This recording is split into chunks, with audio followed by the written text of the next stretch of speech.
Good afternoon. It's your boy Foster Child. This is the first edition of Tigers Bleachers to Speakers. Haven't decided we're going to do a whole new name for that, but this should be the first of a lot of content as far as the Detroit Tigers is concerned. Today is opening day. As you can see, I'm repping my Tigers today, and the lineups just got released not too long ago, and we got some interesting things to break down. I felt inclined to, you know, speak on it because this isn't exactly what I expected on opening day, but it's interesting, and I'm excited to see what we got going on. So first off, we got Andy Ibanez leading off. He had a good end of last year and had an amazing spring, and he has been rewarded with the starting third base job as of right now and the leadoff position.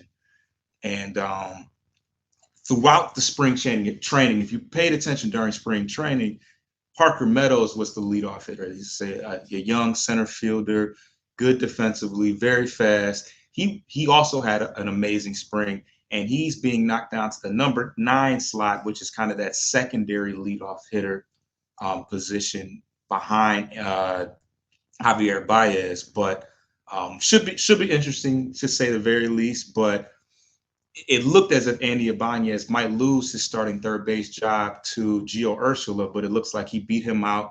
And one thing that we will see is, for one, we're going to see a lot more versatility out of that designated hitter slot because Miguel Cabrera had that clogged up. He obviously couldn't play first base every day or any other position for that matter. So I think we're going to see a variety of different guys in that DH spot, but we'll get to that.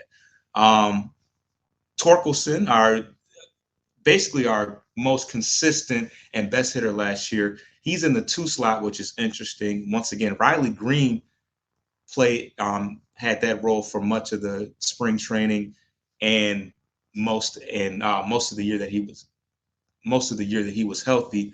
But Torkelson is being pushed into that number 2 slot, which is normally for a guy with some speed and some contact ability. But once again, we will see how that works. Riley Green at the 3. Canha at the 4. Not who I would expect at the 4 slot, but it is what it is. And everything else, as far as the lineup, pretty much lays out the way I would expect.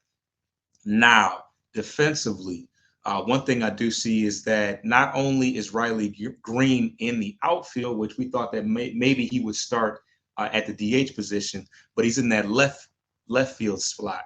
He played center field last year, and then he moved to right field once Meadows got to town, but he is being moved over to left field. I thought that Mark Canha would possibly start the year in the outfield, but it looks as if he's going to be the DH. So obviously Riley Green is healthy and ready to go. And then we got Matt Vierling holding down the right field spot. I'm assuming that Vierling fares better in right field and left field, and that's the reason why Riley Green got moved over. And but yeah, Vierling, we thought that he might be the starting third baseman, ironically, but he is going to start the year in right field. Ibanez at third, and Ursula will be coming off the bench. So that is the opening lineup. Obviously, Colt Keith, who's our rookie, a rookie second baseman that I think he played at Double A and Triple A, but he was foregone conclusion that he was going to be the second baseman of the future and probably the opening day second baseman, and he has secured that spot. The other thing I see is that we have some good balance. We got